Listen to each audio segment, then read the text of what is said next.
श्राद्धकर्ता इन नियमों का पालन करके अपनी मन शक्ति का संवर्धन कर देता है। हमारे यहाँ श्राद्ध करने का सबसे पहला अधिकार सबसे ज्येष्ठ पुत्र को है, बड़े पुत्र को। वो न कर सके तब दूसरे पुत्र को। पुत्र कौन है? खुदा पिता की आत्मा ही पुत्र है। पुत्र कौन है? पिता की आत्मा। आत्मा वही जायते पुत्र। वो बेटा जो पिता की आत्मा है, उसने क्या किया? श्राद्ध के दिन शास्त्रों के अनुसार नियमों का, संयम का, ब्रह्मचर्य का, सदाचार का, सत्य का, इन सब का पालन करके अपनी मन शक्ति को बढ़ाया। और बढ़ाने के बाद श्राद्ध काल में अमावस्या आई, श्राद्ध काल आया, उन पितरों का स्मरण करते हुए मेरे पितरों का उद्धार हो, वो जिस लोक में भी हो, उनका कल्याण हो, उनकी सदगति हो, उनकी आध्यात्मिक उन्नति हो, ऐसा चिंतन करते हुए मंत्र बोला। साथ में श्राद्ध कर रहा है, दान पुण्य सत्कर्म कर रहा है, वो ही बेटा क्या कर रहा है? मंत्र बोला। पितरों का आह्वान किया जा रहा है। आह्वान करते हुए मंत्र बोला, आयन्तु नः पितरः सौम्यासो अग्निहोत्राः पथिभिर्देवयानैः अस्मिन् यज्ञे स्वधया मदन्तु धिब्रुवन्तो देवन्तो समानः। पितरों का आह्वान किया जा रहा है। कहाँ? जहाँ आप श्राद्ध कर्म कर रहे हैं। आयन्तु नः पितरः, हमारे पितर आए, उनके नाम पड़ जाते हैं सौम्यास, अग्निहोत्र। पितरों के नाम सौम्यास, अग्निहोत्र आदि नाम वाले पितर आए। कहाँ है? अस्मिन् यज्ञ, जो हम यज्ञ कर रहे हैं, श्राद्ध रूपी यज्ञ कर रहे हैं, उसमें आए। और स्वधाया, श्राद्ध में दिए गए अन्न को स्वधा कहते हैं। इस अन्न से, इस दान से, इस पुण्य कर्म से मदंतो, मदंतो माने आनंदित हो। कौन? हमारे पितर। स्वधया मदंतो। और धिब्रुवन्तो, हमारे को आशीर्वाद भी दे। तो श्राद्ध कर्म करने वाला जो बेटा है, जो पिता की आत्मा है, पहले उसने यम नियमों का पालन करके मन शक्ति को बढ़ाया, फिर उसके बाद उन्हीं अपने पितरों का आह्वान किया। किनके द्वारा? मंत्र के द्वारा।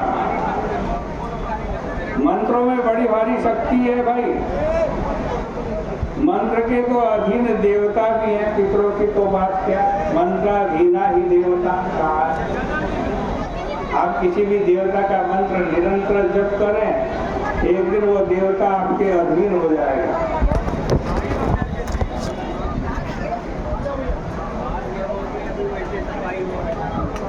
शब्द में बड़ी शक्ति है। मंत्र में क्या है? शब्द ही तो है। एक शब्द किसी को बोल दो तो आपका जो बहुत बड़ा दुश्मन है ना, वो भी आपका मित्र बन जाएगा। मीठा शब्द बोल दो, उसका हितकारी शब्द बोल दो, तो दुश्मन भी मित्र बन जाएगा। आपका एक मित्र है, वर्षों से मित्र है, एक कड़वा शब्द, अहितकारी शब्द बोल दो, क्या होगा? वो मित्र भी शत्रु बन जाएगा। शब्द में बड़ी शक्ति है। देखो, जब शिकारी शिकार खेलने के लिए, इसका हिरण का शिकार करने के लिए वन में जाता है ना, तब क्या करता है? वो बंदूक लेके नहीं जाता,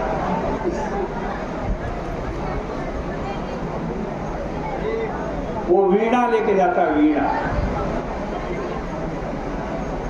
और वहाँ वीणा से ऐसा मधुर संगीत छेड़ता है कि उस वीणा के शब्द से क्या होता है?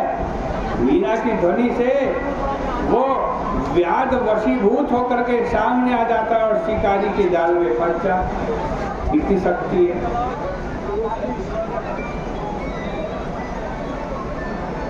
अपने प्राण तक दे देता है। और जो काल सर्प है, भगवान शिव जब डमरू बजाते हैं ना, वो काल रूपी सर्प भी भगवान शिव के डमरू से वशीभूत हो जाते हैं।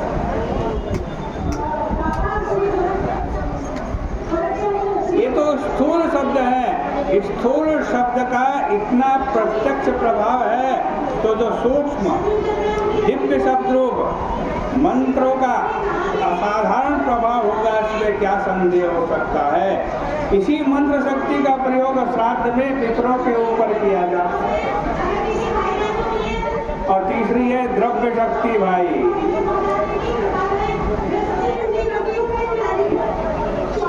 द्रव्य शक्ति के द्वारा भी प्रेतात्मा पर पितरों को बहुत सहायता पहुंचती है।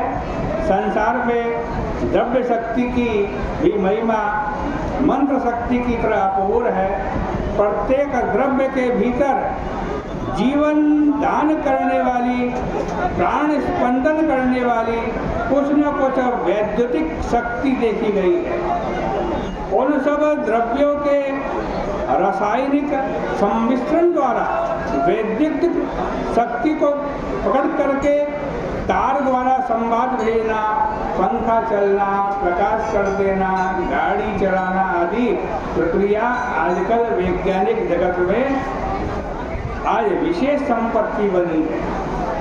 किंतु पूज्यपाद हमारे महर्षियों ने अपनी शक्ति के द्वारा, ज्ञान शक्ति के द्वारा विशेष विशेष द्रव्यों के भीतर स्थूल शक्ति के अतिरिक्त कुछ में सूक्ष्म शक्ति का भी अनुभव किया है, तथा उन्हीं के अनुसार उन शक्तियों का उपयोग, उस द्रव्य शक्ति का उपयोग परलोकगत आज पितरों पर आज किया जाता है। इसीलिए आज कुछ द्रव्यों का उपयोग विशेष रूप में श्राद्ध में बताया गया है। राजतैर्भाजनैरेषा मतवा राजकान्वितै वार्यापि श्रद्धया दत्तम् अक्षय्यायोपकल्पते। कहते रौप्यमय पात्र अथवा रौप्य युक्त ताम्र आदि के पात्रों में पितरों को श्रद्धा पूर्वक जल दान करने पर भी उनकी अक्षय तृप्ति होती है। सोना चांदी आज इसका दान करने से भी पितरों की अक्षय तृप्ति होती है। इस प्रकार से आज की चर्चा में आपको बतलाया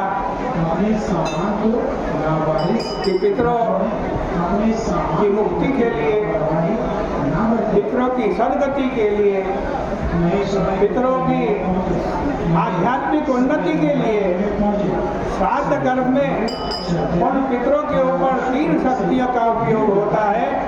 एक मन शक्ति, दूसरी मंत्र शक्ति और तीसरी द्रव्य शक्ति। इतना ही कहकर आज की चर्चा का विराम करेंगे। बोले गंगा मैया की जय।